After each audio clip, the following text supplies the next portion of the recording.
Hello, everybody, and welcome to the first episode of Manga Graveyard. This is our canceled serialized manga review show, where we review canceled serialized manga. I'm Pascone. My favorite genres are mystery and drama, and my favorite manga is Bakuman. I am member number 2. My name is Eddie. My favorite genres are comedy, slice of life, and romance series. And of course, my favorite manga is the one that encapsulates them all, JoJo's Bizarre Adventure. I am Jeremy. My favorite genres of manga are horrors, thrillers, and all non-traditional battle series, which I know is a broad topic, but just take it for face value. My favorite manga is Murcielago. And for this first episode, we will be reviewing Zombie Powder. So, Zombie Powder was created by Tite Kubo, best known for his work on Bleach, which ran from 2001 to 2016. And this is actually his first serialized series before he moved on to that, and outside of one-shots. Also, he actually had a hand in character design for the Project Soccer War series, which is actually pretty impressive to know. I at least didn't know that until we started reviewing this manga. This manga was canceled after 27 chapters, after just bad sales in Japan. But it did pretty well when it was brought over to America a few years later, just because Bleach was out by then and it was popular. So they're like, hey, Bleach made that one. I mean, not Bleach. Tite Kubo made that one. Maybe this one's good too. So they. Bleach Man made this one. Maybe it's good. Also might have the fact to do with it's a Western. Yeah. So yeah, getting into the series. Let's talk about the how the manga starts off. So, with the beginning of the manga, it starts off focusing not on the... It starts off on the, protagonist, who is a young boy named John Elwood Shepherd. And he essentially lives in this small western town and works with these local gangsters doing who knows what. Well, originally it's who knows what, but it reveals that he's sort of just a pickpocket. And in his hometown, a drifter rolls in by the name of Gamma Akutabi, who is the other protagonist, the duotagonist for Zombie Powder. And he's the big, cool, badass guy who is looking for the MacGuffins known as the 12 Rings of the Dead, which are super powerful, super evil-ass rings that, when together, can be used to make zombie powder, which the series is named after, which is a special substance that can either bring the dead back to life, or, as we later learn, also give someone an immortal body. So as the first chapter runs around, John, or Elwood as everyone refers to him, his sister ends up getting stuck in the crossfire between the gang he works for, who is after Gamma because Gamma is a super high bounty outlaw. So, she ends up getting killed, and Gamma in return ends up killing the gang members that Elwood was working for, which leads Elwood to join Gamma on his quest for the 12 rings so he can use the zombie powder to bring back his sister.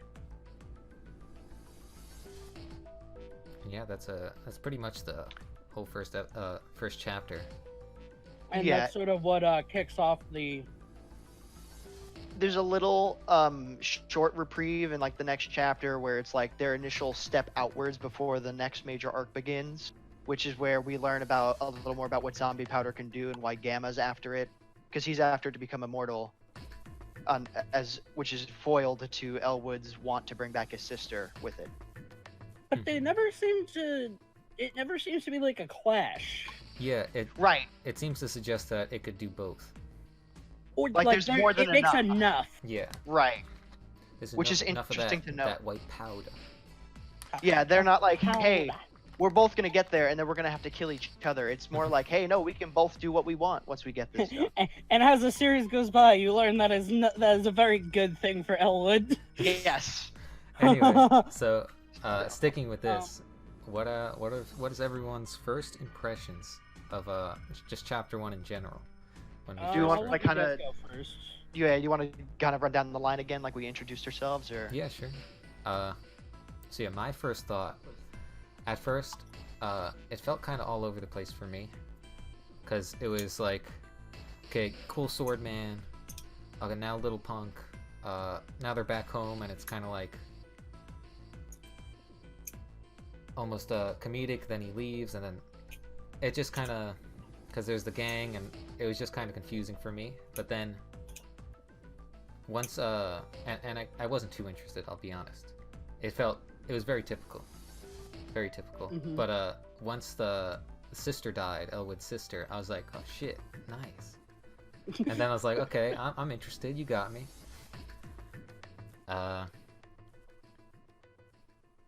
And the fight scene was really cool. And you guys feel free to jump in. We don't have to do this one by one. Okay, We can yeah. just kind of Yeah. do this all at once. Okay, that works. What caught my eye right away was the chapter naming system, where they do like Oh, yeah. trat number and then like period number and then the name. Yeah, the music Um, stuff. And Yeah. it's a shame they do away with this in Music. later chapters, but I liked how they had like the little blocks that displayed the location, time, and date, Mm-hmm. which only shows up in the first chapter. And mentioning the sister's death, see, initially I thought it was kind of cheap that she just gets shot to provide cheap motivation for Elwood, but then when I learned that the zombie powder stuff could be used to bring her back, and that is now driving his motivation instead of just revenge or like, well, I have nothing else here, may as well go with you. I was like, okay, that's much better. That's like that subversion, so to speak. Yeah. I thought when I first looked at it, I kind of thought that the art was kind of butt. Because in the first chapter, mostly the first chapter, because I will say it gets better later on, but like I feel like the villain, like the big fat guy with the bazooka cannon thing, was the only one who stayed on model throughout the whole chapter. It was just funny considering he's like the big fat bazooka man. Though I mean, I do enjoy the little like chibified and off-model like slapstick humor, like when Gamma gets his coat stuck in the bus door and like runs in reverse with the bus to go and get his coat out of the door. Yeah, that's hysterical. And then also when you learn Gamma's gimmick for this whole thing, his gimmick is really cool. Yes. Yeah. Basically, Because as it is, it's a Western style series, so everyone uses guns and like a lot of guns and different types of guns. What makes Gamma special is his right arm, or his left? Was it his right or his left? It's his right arm that is armored. Yeah, it is armored, quote unquote. So he just has a bionic arm that he uses to just catch bullets, so no one shoots him. Yeah, when he caught the bazooka bullet, that was really cool. And crushed it. That was super cool. Also, I don't know if any of you got this impression, but between the Western setting with bounty hunters and like the flashy-looking main character who's deviates from everybody else in terms of appearance and Can all I the predict what you're gonna say? antics. Can I predict what you're gonna say? Yeah. Is it Trigun? Yeah, that's what I'm saying. Yeah, is this Trigun? Okay, so I was going to make this point, and looking at it, I can see why this was considered sort of a wasn't considered much of a commercial success. Cause when I first impression I got it, I'm like, this is a very standard to the books like outlaw series, if that makes sense. Because like look at something like Trigun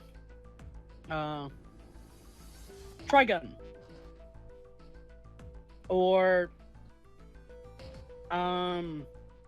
Jing, King of Bandits, right? Or even like the very beginning of One Piece, they all follow a very similar formula, where it's not, here's our protagonist where they're like shitty and weak. Here is our like outlaw protagonist who drifts into this town, helps someone very weaker than them, so it establishes that they're like a good person, but they're also really strong and they can kick ass. Yeah. So, I mean, I personally, I didn't dislike anything too strongly in the first chapter. I just, once I found out there was actually a subversion and a reason for the sister to die that early rather than just, oh, hey, let's just kill her for drama, I'm like, okay, no, that's actually pretty good. Let's just be mad. But other than that, oh yeah, go ahead, sorry. I was just gonna say just that it was still very typical in my taste, but I didn't hate it or anything. I didn't love it, I didn't hate it. It was just like, yeah. I liked a lot of its separate pieces, but all together consistently, it was pretty standard, yeah. Because I have notes like, oh, I thought the main character and his weapon looked really cool, and you know, stuff like that. So there's a lot of really cool parts. It did kind of disappoint me how he only revs up his chainsaw sword once. Oh yeah, he only ever does that once. By the way, his sword is a chainsaw. His sword is a chainsaw, and it's like a huge fuck you guts sword. But he only revs it up once, and the rest of the time he just swings it like it's a butter knife. And he never does it again, ever. Never revs up the sword. Anyway, let's go on to the next arc. Yes, the Ash Daughter arc, as we pretty much can quantify it as. I learned that the name of the town they were rolling into is Gridgeller, or Gridgeller, something along those lines.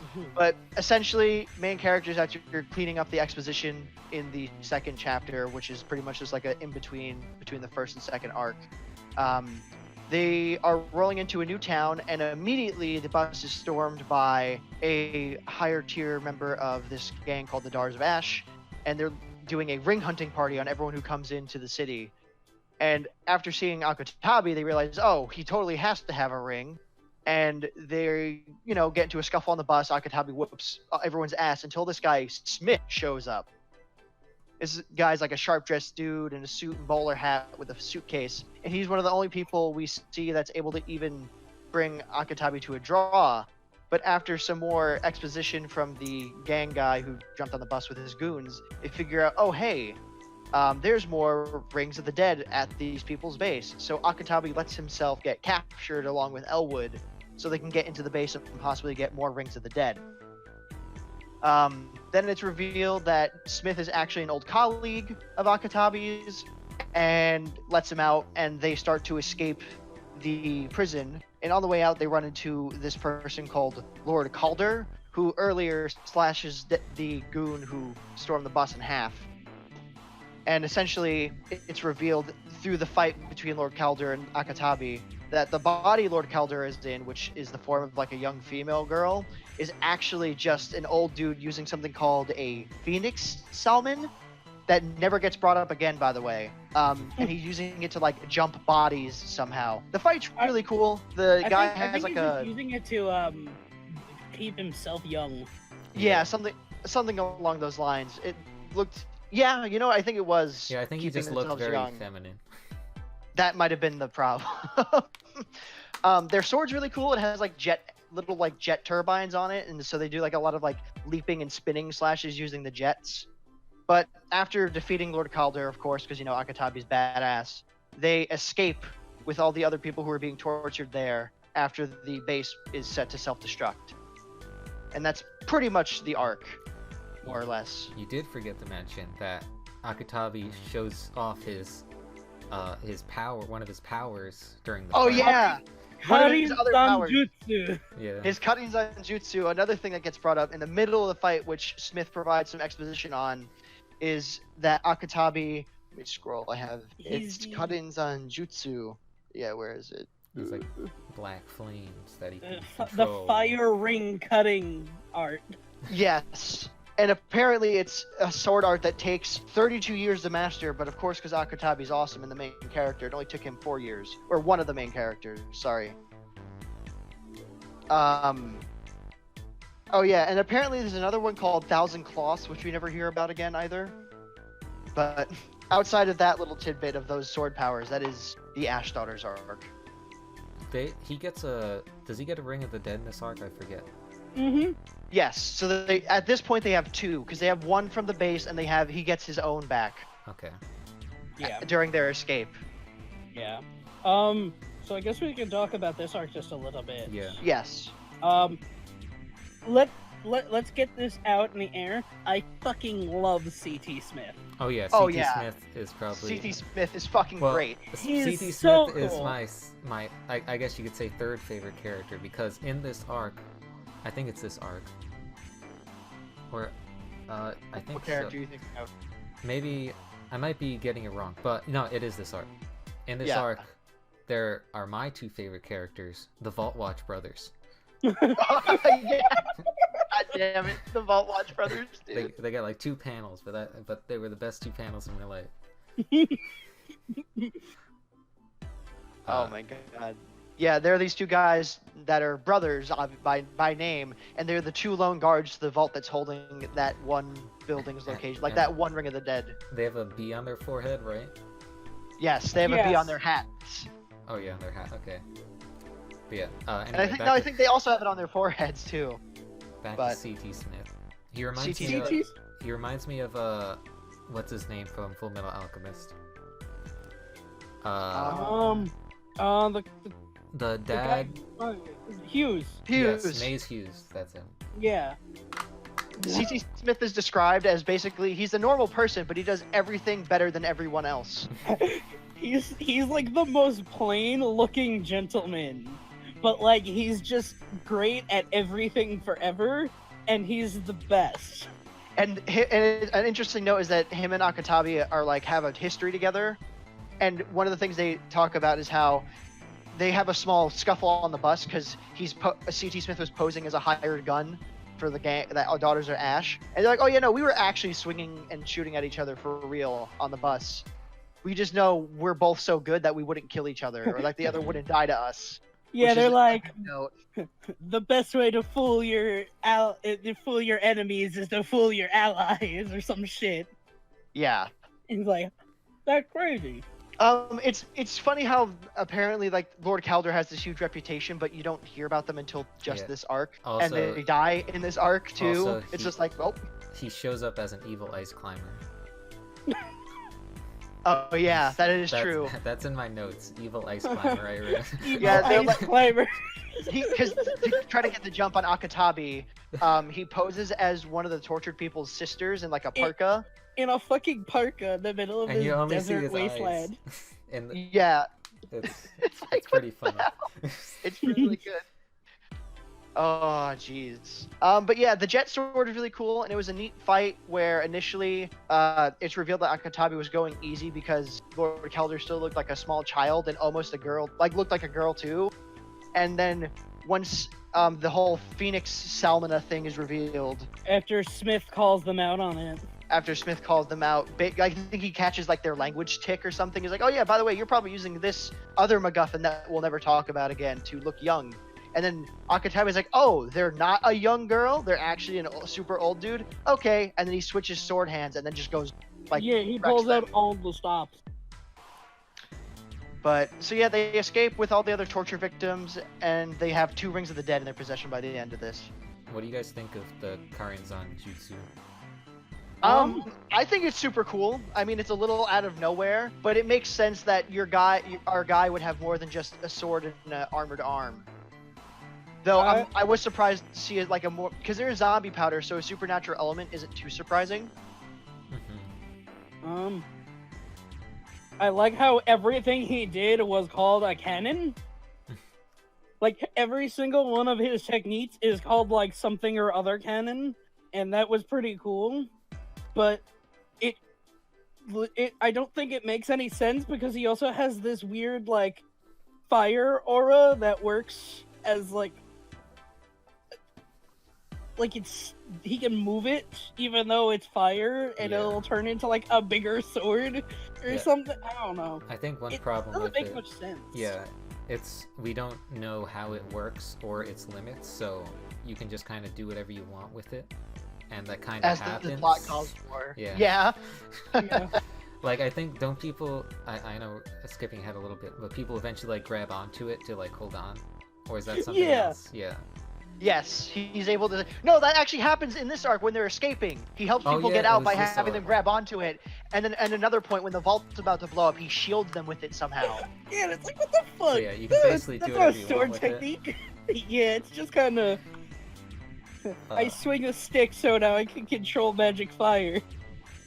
Anyway, next is, like, the probably the biggest arc in the series. Not even probably. No, It is. It is most definitely the biggest arc. It is And the like best more one. than half Yeah. the art of it, but it is a really good arc. It's not bad. I would say that this arc is what made me the most disappointed when I realized that this was a canceled manga. Yes. Yeah, so So basically... it starts in chapter 9. Yes. by the and- way. And it ends in, like, chapter 25. Yeah. So they move on to the next town, which is Alcanta. And there they meet this journalist girl who The best girl! she's like a vigilante almost, but with journalism. She kind So of she's just a journalist. Yeah. She's just Frank West before Frank West ever existed. Yeah, like she takes pictures of criminals all around town and in the area, and then doctors them to make them look like fools. yeah, and basically stopping evil that way. But she also has some cool moves. Oh my And yes, God. as she reveals to us, which is something that me and Eddie were both very excited about, is her It's- tripod is like an extendable weapon that she can use, but it's And also hit a people gun. with. Yes, so in this crazy Western world where everything's a gun, she uses her tripod to hit people and then shoots someone with it, revealing that her tripod is a gun, and it's really fucking stupid. And I by love the it. way, her name for it is the cameraman's indispensable item, Justice's tripod, aka the tripod of justice. But that's not also the weirdest thing, because her name is Wolfgangina Lala Ghetto. Or Wolfina for short. She's the fucking best. I fucking love her. Yeah, so we meet her. Turns out her brother is like in the hospital, and he's like been in a coma for years. 8 or 7 years Yeah. about. And this hospital is getting, because there's a rumor that there's a Ring of the Dead in that hospital. In the hospital. And so one of the villain of this arc, Mystic Is- or Balmonk. My real favorite character. He's evil Go- magician. Barange Binoy Bartorelli Balmonk. Or is that Balmunk the Mystic? And he He's threatens so fucking cool. to basically attack the hospital the next day if he doesn't get the Ring of the Dead. And obviously Akutabi's there, and he's like, hey, I'm not gonna let this happen. And so they fight and allude to the idea that they fought before in the past. Yeah. Yes. They're old buddies, quote unquote. Because where Akutabi is what is considered an S0 class outlaw, which is like the highest of the highest. I think Balmonk is right under him as an A0 class or something Yes, like that. that is correct. So basically, it's kind of just, long story short, there's a big fight with Outside Outside the the front of the hospital. Where Gamma Well, actually- destroys a tiger's head with his bare hand. and then, Yeah, because Wolfina was gonna stand up to him in the first place, and as she does like she like hits through him with her like tripod, like he's like, haha, I fooled you. You hit straight through me. And then he sticks a tiger on her, which Akatabi just jumps in and punches its head into the ground and like literally like vaporizes it. and He was then sick. Balmonk leaves, and he's like, I will be back tomorrow. yeah, basically he's just gonna be back tomorrow. And So after a little more exposition in the hospital, Oh, this is an important scene happens before like the big like fighting part of the arc starts up, where Akatabi shows the Doctor and Wolfina what the Rings of the Dead do. Oh yeah. Where they And feed it's off of sick. things. Little hands. Yeah, like little he puts his finger up to it, and these little hands start sprouting out of the ring and try to like worm their way into him. And Yeah, like it's it goes through like that- into his eye, and he doesn't even care and just rips it out. Yeah, like it's like centimeters away from going into his eyeball, and he just like tears it free. Yeah. But it's then used the segue to reveal that the reason Wolfina's brother is comatose is most likely because a Ring of the Dead is feeding on him. So, I believe Wolfina takes Emilio, her brother, out of the hospital and tries to get him somewhere safe. And that's when... Is that when Valmonk attacks? Mm-hmm. Yes, so basically Akatabi is like, hey, look, I know somewhere we can take him, but he's probably not safe in this hospital. So she tries to slip out in the middle of the night with him, but then Akatabi stops her, because they do like a little like cliffhanger where they make you think Valmonk got to her first, but it's Akatabi. And the way he tries to tell her to hand over Emilio to help him is like really dumb, and it makes her think that he's trying to steal him. And she And freaks then when out she- on her bike. Yeah, when she runs away from that on her bike with her brother in tow, that's when Valmonk captures her. He shows up as like a parachute in the sky with his other like circus people, and they throw a circus tent over her. Oh yeah.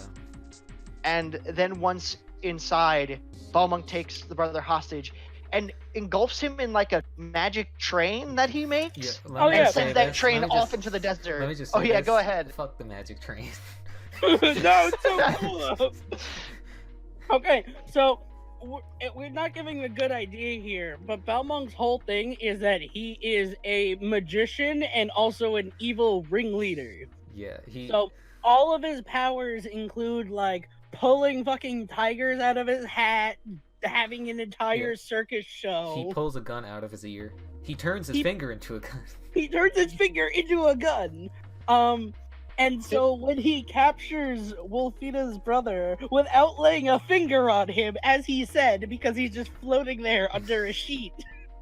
Yeah, suddenly he just pulls up a sheet and makes it float, and her brother's under it, like magician style. Yeah, because Akatabi's like, hey, don't lay a finger on him. He's like, okay. I won't. Oh, okay, I won't. And then he Yeah, so so what it looks like, I'm pulling up the chapter, his brother sinks back into that sheet, and then suddenly he's engulfed in the front of a train.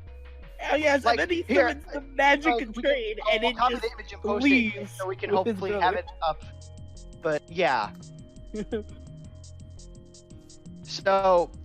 So the way they start splitting up is they send Wolfina on her motorcycle to chase the train down, and then the other three of them, including Elwood and C. Smith, who's with them, they get divided in the middle of the circus tent and forced to each face their own opponent.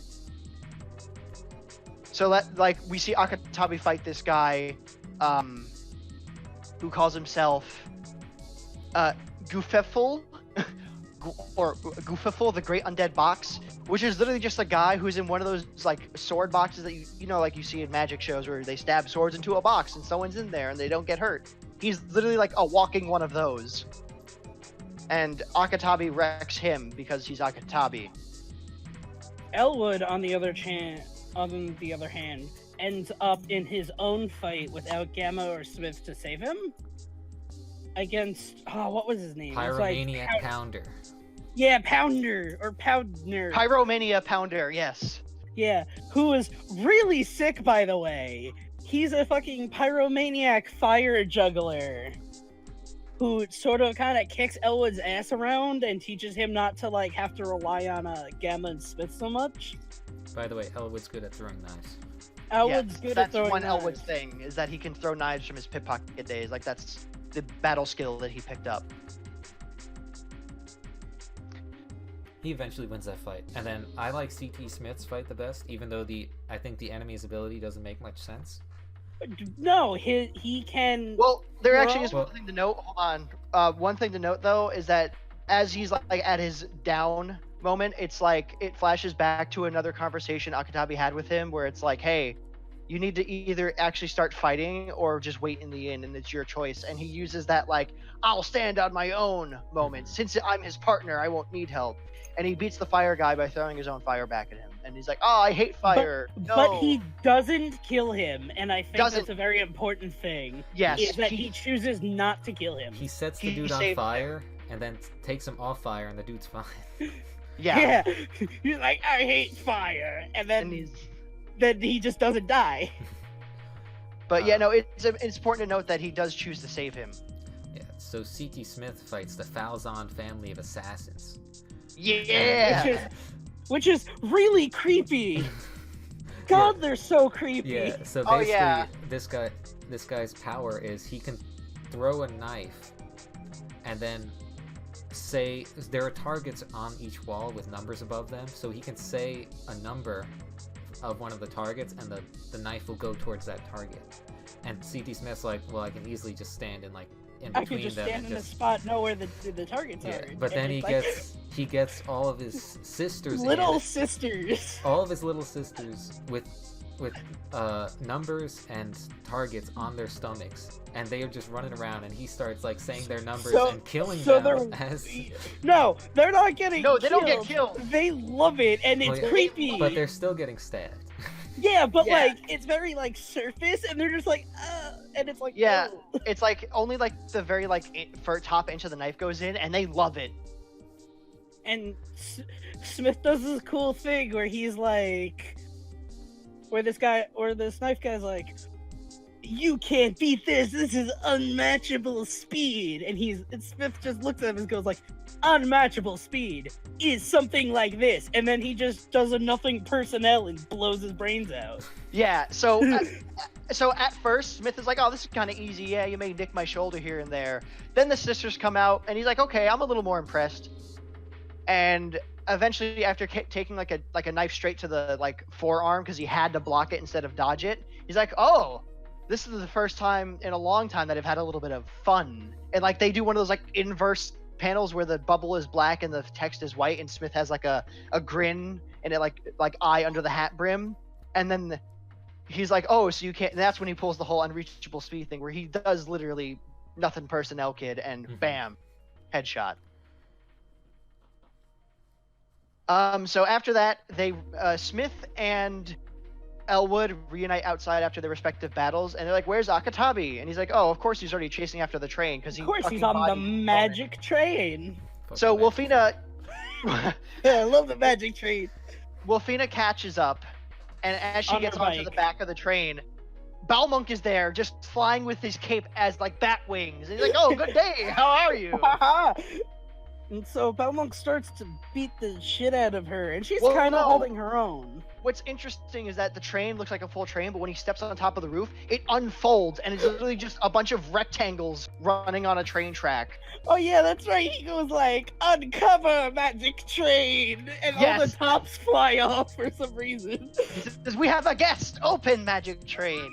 The magic train's so good. No, it's so she tries to hold her own for a while, but he catches her in the standard like female danger zone where he like gets around the stomach and around the shoulders. So of course she's instantly immobilized and can't do anything. And then instead of actually like beating her up, he like spooks her and like shakes her mental status. Like he goes over her history with her brother about how he got like comatose because of the ring, and brings it up like, oh, what if he hates you when he wakes up, and like basically a whole bunch of like breaking her by talking to her, where that's when he turns his finger into the gun, and instead of shooting her, he like shoots around her head, all to like psych her out. And then Akatabi rolls up on a unicycle. I forgot about that. And jumps on and does a dynamic entry kick to get Balmonk off of her, and he's like, hey, why are you letting yourself get broken by him? Don't you love your brother?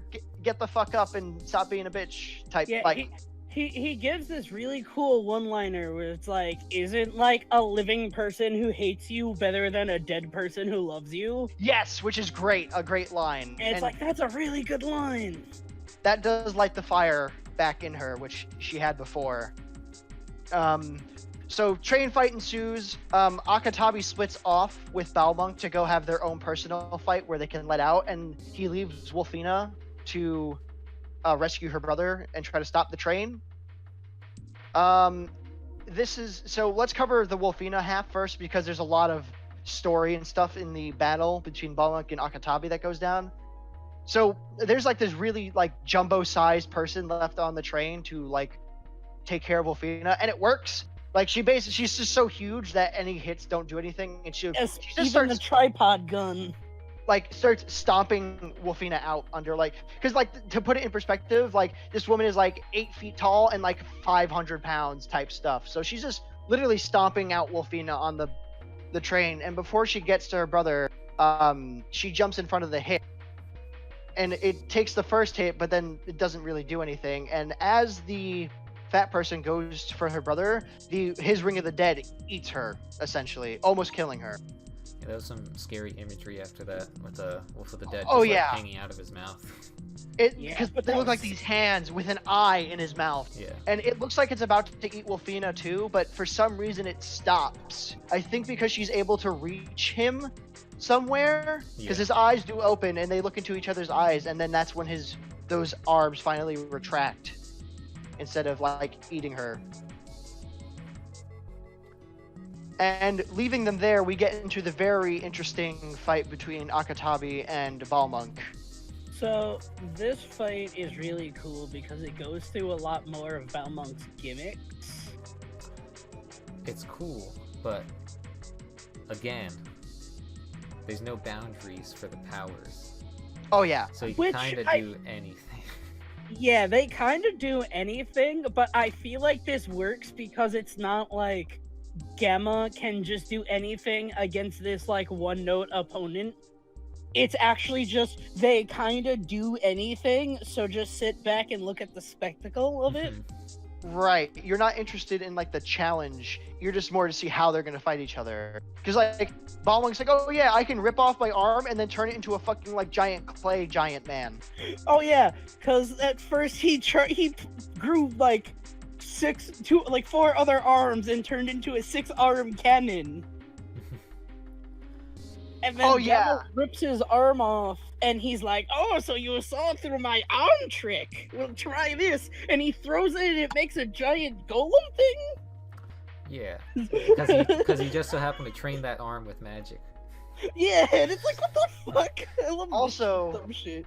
In the middle of this fight is something that we never see brought up again. So Balmonk, in the middle of fighting him, does the same thing he did to Wolfina to Gamma, where he tries to like get in his head while they're fighting. And he starts mentioning like their history together, and he's trying to bring out apparently like how Gamma used to be before we see him in the manga as he is. Because he was super scary, man. He was like a super scary, crazy criminal. He's like, oh, are you trying to hold back or change for her? And we see like just this one image of a woman like with super long black hair sitting alone in like a forest of some sort on a rock, like by a lake, by a lake or something, and that sets off Gamma really hard. And he goes nuts for just a second before like reining himself back in. He's like, I don't need that guy anymore, apparently referring to his past self. Unfortunately, while that might have been interesting to see what that was referring to, we never see that come up again either. Because this is basically Gamma's last big fight that he has in the series. So there's a lot of doesn't get defeated. Yeah, Balmonk kind of gets like pretty much wrecked and then just sort of runs away. And going on to Pascone's thing before is that they still don't set up a lot of things that like of what you can and can't do. Not at all. These fights, but there is one thing that no one can do. It's that you can't howl your inner Jesus. Yeah! So that is the title of one of the chapters where I believe Gamma is Chapter 20. Yeah, chapter 20, where Gamma is fighting Balmonk.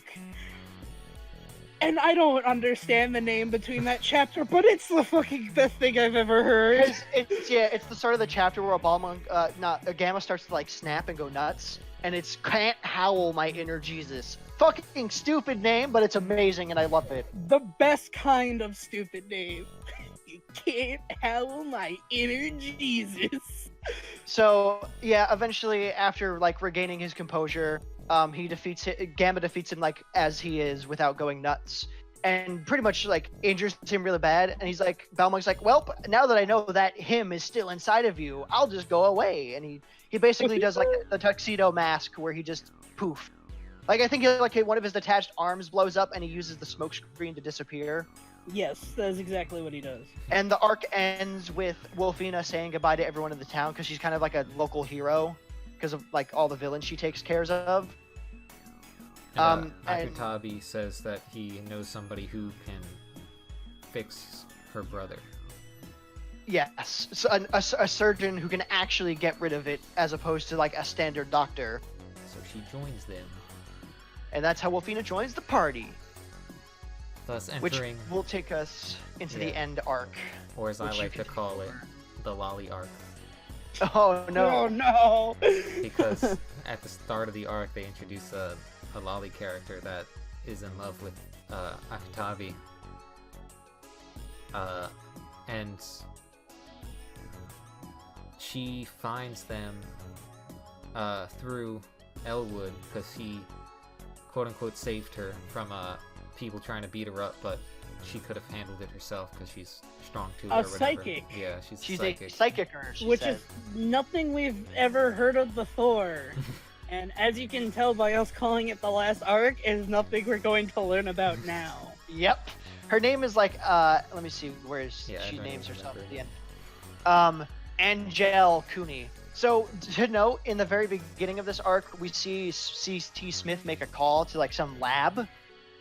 And he talks to a doctor there who mentions that he's sending someone with medicine for Gamma, speaking of, which apparently Gamma needs some kind of like super serum to keep running on his powers, apparently. Mm-hmm. And he says he's sending Angel, and C.T. Smith is like, oh no, not Angel. And the doctor's like, she's a good kid. She's a good kid, don't worry about her. Because... oh yeah, go ahead, Pascal. This is... yeah, basically, all that really happens is they eventually get teleported to this doctor's office. Akutabi eventually says that he's going to sleep with this little girl, but not in a sexual way, just sleep with them. Whoa, no. Hold on, that's way... well, hold on, He said that, okay. No, but you gotta understand the context of the scene. Okay, he said that as a reward for her not being a piece of shit and teleporting all of them to the doctor, that he will let they her would be share the bed. Yeah. But not that he will sleep with her. And the reason why we have to bring that up is that she is like 11 and is younger than even Elwood. Anyway. Also, an important little conversation that C.T. Smith and Akutabi have in this chapter before they get teleported is, you're only taking Elwood along because you see your younger self in him, and that really pisses off Akutabi. Like, he does not like that at all. And there's a moment after that conversation, he goes to sit up on the roof by himself, and Wolfina comes up to, hey, you all right? And we see a small dream flashback of like Akutabi with his gang of other people, but we don't. But nothing comes of it because apparently he gets fucked up and he gets saved by that woman with the black hair, but we never know or find out what that whole deal is. And then Wolfina proceeds to walk away after getting mad at Akutabi for absolutely nothing. Well, I mean, to a degree, it's understandable. It just seems a little rushed because it's so short. But she's basically like, hey, look, you know like everything about me with my brother and the life powder and all that, but I know nothing about you.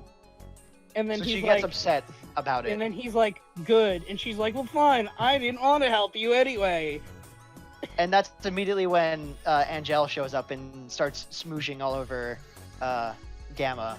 And she calls Wolfina a bitch. Yes, she like straight up calls her a bitch. Who's this bitch? And it's like, who's this fake-breasted girl? They seem pretty real. Yeah, And they're like, they are real. And she stares from him and goes, monster. She thinks, of course, Gamma would be more interested in her, not her because she's a lolly. Well, of course, 'cause Gamma's a Typical. She has pedophile. basically just full-on little girl crush on Gamma, but she's like super strong and can teleport people. So within the course of 2 chapters, they figure out where they have to go and get there almost immediately. And then when they get there, it's at the doctor's office. This doctor person, and she's like, "Yeah, I can fix this. I can fix Emilio, the Wolfina's brother, but And Wolfina, take the ring out. yeah, take the ring out and save him. But Wolfina has to be her lab subject. For Or a pay year. all the money up front. Oh yeah, or pay And the it's like 200 million. it's a ridiculous price that no one could obviously pay on the drop of a hat. Super surgery. But she's like, it's okay. I enjoy being a surgeon, so I'll just let you do it for free as long as you're my lab rat for a year. Yeah, and she's like, "Sure, So- yeah." Which, in my opinion, it looks like they were setting up for like a training / character like building arc. Oh, they most certainly were. Because like you're gonna have the surgery happen for Emilio. We're gonna have shenanigans of Wolfina being a test subject, and then we were gonna have because what is it? At the very end, Octav's like, yeah, I want to take on Wolfgang for sure. Not Wolfgang, fucking Elwood for sure. Yeah, and I want to. Yeah. that's how the series ends. Yeah, She's like, "Yeah, I'm doing the surgery. Yeah, I can be your subject." And then Akutabi's just like, "Yeah, Elwood's. Yeah, I'll train him." And So that's literally, it. the last string of events before it cuts off is we see a shot of Akutabi over some grave. Then it cuts to Wolfina calling her mom and letting her know, "Hey, I found a way for Emilio to get help. Yeah, thanks. I'm believing in him too." It shows us a shot of beginning operation, and it looks like the doctor and her 2 maid assistants are like gearing up for combat. Yeah, 'Cause, like, she's like, the get doctor your has this surgical gauntlet- combat gear. Yeah, like she has this huge gauntlet with the katana. One of the maids has a scythe, and the other has a giant axe. And it's like they're basically just gonna fight the ring out of him. And it's like, this will be the most fun surgery I've had in a while. It's like, this is battle, my dude. And then it shows a scene of Akutabi in some crazy like hill place, but standing between a gate of some sorts. And him and CT Smith are dressed up, listening to a radio, and they're like, "So you're They're gonna take playing Elwood the on?" hit single. And it's like, "Yeah, I'm gonna believe in him." And they're like, "All right, let's go." And they set off on some journey somewhere. And then the radio's like, "Yeah, this next single from Skin Choker's first album in 3 years, Life is a Velvet." Zombie powder. And then it ends. There's some like poem last chapter oh yeah, thing that poem thing. I didn't really understand was- it. that shows some some little like manga caps of Features. the characters doing things with It's like not some much. random poem text, but it doesn't really give any insight at all into what happens. But yeah, that's how it wraps up at the end. And So that's the more or less synopsis Zombie of Powder. Zombie Powder. 27 chapters. So, I guess what do you guys think of the ending? Obviously, it was Whew. not really. You know, it ending. was. They tried to kind of cliffhanger it to let your imagination run wild, but it really showed that it crunched and Yeah. whatever was happening, that it was being forced into an ending. It Like- definitely showed.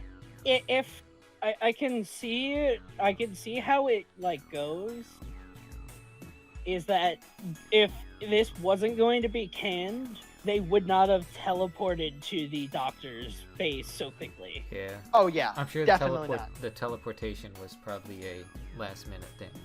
to try to get you to like, oh, look at all this other cool stuff we did have, but nope, it's ending. But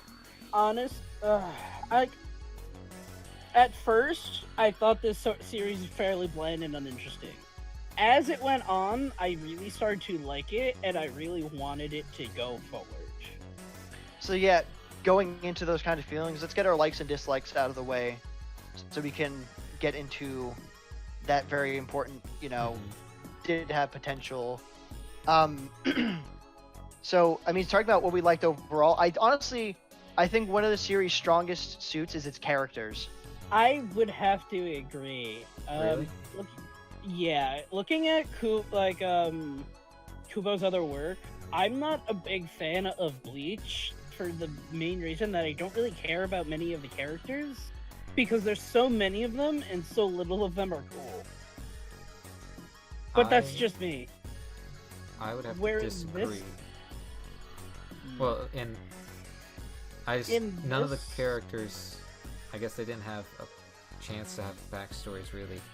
Yeah, no, I agree with that, which is why it's one of my main dislikes is that you're setting up characters that could have so much growth and potential and more to learn about, and then it's ripped away, unfortunately. But like I see the potential there for like really outstanding characters. But the characters and the interactions were my favorite part, or one of my favorite parts. Yeah, like the surface level on all of these characters, I liked them all. I'd say my least favorite character was Gamma. I think my least favorite was, well, Elwood at the beginning I didn't like, but he did grow on me a little bit, especially after the circus fight stuff. Yeah, which honestly, like, if it was more of that, the series definitely would have been it honestly could have become a favorite if it kept up its momentum and kept me interested as it did. Of course, that's not happening because we're about 18 years too late. Yeah, way too late. Yeah. But I like the characters a lot. I liked Balmonk a lot. Yeah. Because cool magician powers are always the fun. Alcanta arc was awesome. Was a joy to read. I like the fights. The fights were fun. Yeah, even the fight in like the Ash Starters arc, even as shorter, and was still really cool fight. But if the series continued, like these fights were cool, but it was gonna have to draw lines at some point. Yeah, the powers were my biggest dislike. Yeah. Because there was just anything could happen. There was no like. It was just I was just sitting back and like watching it unfold. I couldn't like be there with the fight because. Yeah. Who knew what would happen, especially with a crazy magician. Like, oh, now his arm's a monster. Oh, yeah. He brought a gun out. He pulled a tiger out of his hat. His finger is a gun now. Cool. That was definitely one of my main dislikes as well. Is that while the powers themselves, like individually, were not like bad or stupid or dumb, I disliked how they all just were spewed out at random, and go on. Out of nowhere, and then certain ones that were just never mentioned again. And it ties into how like the pacing is kind of all over the place. So for me, if I had to say, well, it was ongoing, I have to agree. I didn't like how sporadic and like nonsense the powers and abilities were. But looking back at this as a single, like as just a single small thing, it seems very much like a charm to it. Yeah, of, like, I guess I can see that. Like, if I want to recommend someone small with a lot of like dumb battle charm, Zombie Powder would be it. Yeah, I think this kind of ties into this is unfortunately just a part of it being cut off, but my major dislike was that Gamma was basically the solution to everything. Yeah. Yeah. And I feel like they would have remedied that over time, which unfortunately it was just time it didn't get. I was actually intrigued with his backstory, especially that like one panel they showed us. With all those other sword people. And also C.T. Smith's backstory, because he says one line, I forget what it is, but it was like, oh yeah, he mentions his name to the knife guy as he's about to kill him, and he's like, oh, don't tell me, and then that guy dies. Oh yeah, right before he caps him, he's like, oh wait a minute, don't tell me you're this guy. Yeah, so something about Smith's backstory would have been important, but there's no anything. Yeah, but it did, catch me. I want to know more about them. But yeah. So yeah, I mean, if you want something bite-sized where you can focus on like the characters and just have the battles kind of just be like fancy like firework dressing, this is definitely the way to go. And I guess that is kind of like the charm it's shooting for, where you're more focused on like the characters and what they're saying rather than necessarily the intricacies of what's happening in the battles. Mm-hmm. But that doesn't mean that just throwing powers out willy-nilly is a good thing either. Yeah. So the big question then, was there potential for it to become something more. And I had to say absolutely, without a doubt. There is absolutely potential here. With some changes. Yes. I agree with Pascone on that, because this series doesn't do a very good well of setting any sort of power ceiling. So if it were to continue, especially if there's like a 1-year training time skip that they like how it alluded to, there would be major power creep to the point where you don't even know what the fuck's going on anymore. Yeah. Because the problem is that it sets up. It's instead of doing giving you a sense of scale and limits and boundaries of the world, and then funneling down to where our characters are. It's kind of like the opposite, where it throws a whole box of puzzle pieces at you, but doesn't give you the box. Yeah, and if that makes sense. The manga does not do a very good job at world building. No. And I was very confused at what world it was in for a while, because it was like kind of, as you guys said, like Western, but now there's like modern cars and modern guns. I mean, there are many weird Western series, like Wild Wild West is very much in the same vein as something like this. Yeah, I just think it's very anachronistic. If it was explained more, like, actually, I think the manga, I can't even think of, barely any exposition was in the manga besides like the zombie powder stuff in the beginning, and which is pretty crazy. And Gamma's really weird Asian sword fighting style. Because apparently there's in Asia, because he says it's from the east. They do mention, like there's an east. There's definitely a defined east and west somewhere. Yeah. Like there's very little world building. Towns are just settings and backdrops. So I guess all of the exposition. Oh, sorry. Yeah, go ahead. I guess it's good. Like usually you don't want like exposition dumps, and this manga doesn't really do it. But I just need to know more about the world to be invested. And if they did that and talked more about, like, if we were told that there were psychics instead of just suddenly this little lolly is a psychic. Yeah, like, you never know where the powers are gonna go. Yeah. Like, if you just told me this was going to be weird in the very beginning, and just let that be the explanation for you just throwing shit out of nowhere, then I'd be very fine. But it tries to set itself up as, like, a outlaw MacGuffin journey. Yeah. But then it's like, oh, there's magic and shit. Like, because, there's inherently magical things with the Rings of the Dead and zombie powder. But you think, like, oh, it's like an Indiana Jones thing where everyone is, like, using weapons and gear and technique to fight. And then they're going after the one magical MacGuffin in the world. But nope, there's just straight up magic and there's crazy shit. Magic, super swordsman skills, mad science. Like, okay, I could get past like some of the mad science stuff, considering that Gamma has a bionic arm that can catch bullets. He nailed steel into his arm to catch bullets. Yes, yeah. He just kind of armored his arm, and now it can catch bullets. Which, no, it doesn't make any sense. Nothing makes sense in this. And I mean, this kind of. Oh, sorry. Go ahead. I was gonna say. I gotta remember what I was gonna say. So I was gonna say this kind of also ties. We've melded from talking about was there potential into what could have been better, and basically the main issue I think we can all agree on is that just the lack of like plot cohesiveness. Yeah. Also. The lack of. Wait, hold on. Wait. Also, what was it? Yeah. I just remembered it. Kind of going off that. Yeah. It's.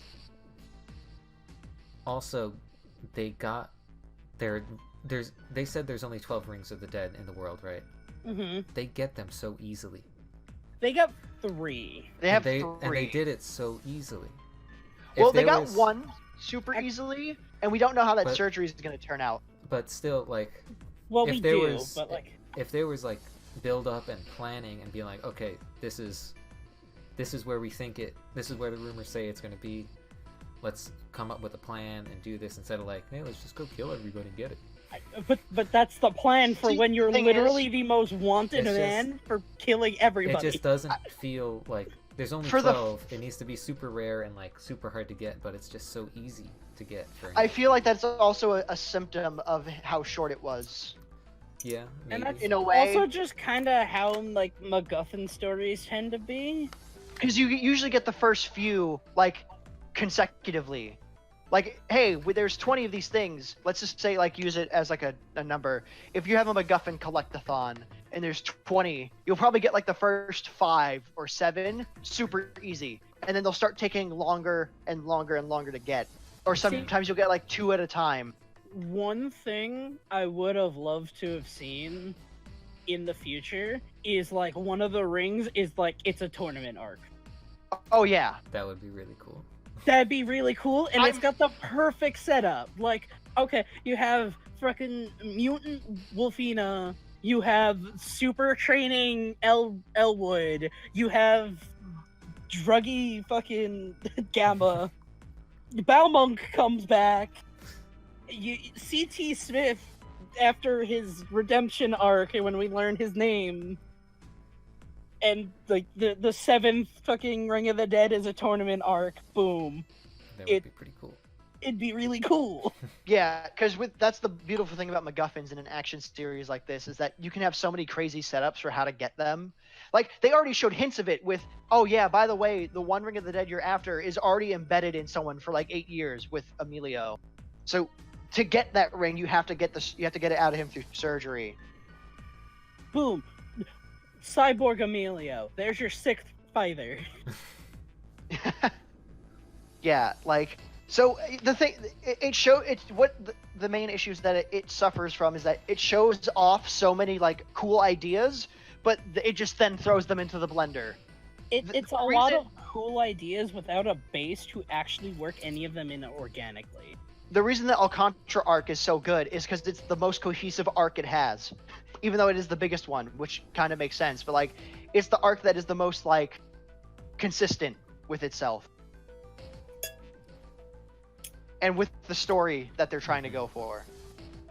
So I think we've talked about this long enough. Yeah, for sure. So what would you guys rate this? Zombie Valor? What is our rating? Well, just what's our like 1 to 10. I would give it 3 out of 12 dead Rings of the Dead. Let's just do 1 to 10. Or 0 to 10 if it's that bad, I guess. But I think we could give probably it a 6 or 7. We could do a rating and then if we'd recommend it. yeah, I would say 5 out of 10. I just think it's very typical, and some of the things just could have been better. Yeah, like I can see that. It is very typical, especially like compared to a lot of those other series I mentioned, which all serialized before this one, by the way. Like Trigun, Jing, and One Piece all started in like I want to say between 94 and 97. So this one being sort of like the 4th one to get there and not doing anything special didn't work in its favor. Mm-hmm. But I will say that once it started to pick up steam, I was very disappointed in knowing that it would end early. So your final rating is 6 or 7? Yeah, I'd probably say like a 6 or 7 because it has a lot of potential. It just starts off really shitty, and I do like the characters a lot. Jeremy? I'm actually gonna have to also go with a 6 because I wouldn't say it's average, but because of the lack of like world building and plot cohesiveness throughout it, it stops it from being great, even though it has a lot of cool parts in motion. Like like Eddie said, I love the characters. The characters alone are enough to bring it up to a 5 at least for me. So anywhere like maybe 6.5 to a 7 can go to like the things it was trying to set up, but ultimately never could.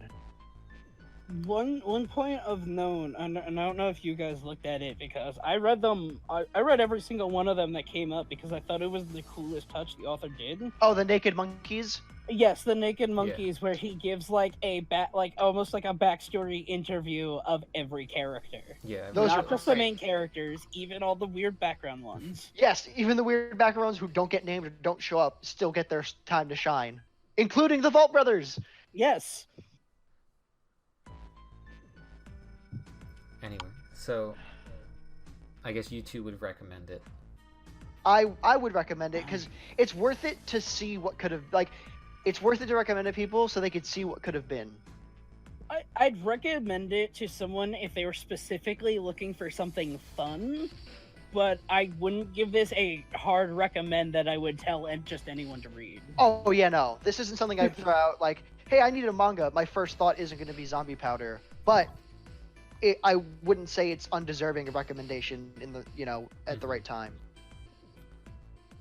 I'm gonna say I wouldn't recommend it, just because this is just my personal opinion. I don't think the genre fit with my taste or anything. But every chapter it never made me want to. Continue. When I finished a chapter, I wasn't like, oh, I gotta read the next one. It was just kind of like, I'm doing this because I gotta do this video. Damn. I have to read my homework. It just didn't reel me in. But there were still That's enjoyable fair. parts. All I know now is I'm gonna have to add another goddamn waifu to the list of waifus who didn't get enough screen time that need more art. Heart. What? What? What? What? The Vault What? Brothers? But, No. yes. Yes, But yes. they're on the waifu list. I love Wolfgang Gina so much, and I'm gonna need to now commission more art of her. Oh boy. Well, my next role-playing character will just be CT Smith, Dude, do it. CT And I will Smith's just- fucking sweet. and I will just be good at everything. I shoot good. I shoot good. I move fast. Good. Move fast, good. Shoot, good. I'm very Who? good. So the I'm Vault very Brothers are your good. favorite, Yeah. and you said CT Smith was your other favorite. Yeah. Jokingly, the Okay. Vault Brothers are my favorite because it was just really funny. But Yeah. That they got one panel and got a whole synopsis of them. yeah, CT Smith is probably the coolest. He's so cool. So, where do we go on from here? Well, I guess they'll have to find out next time.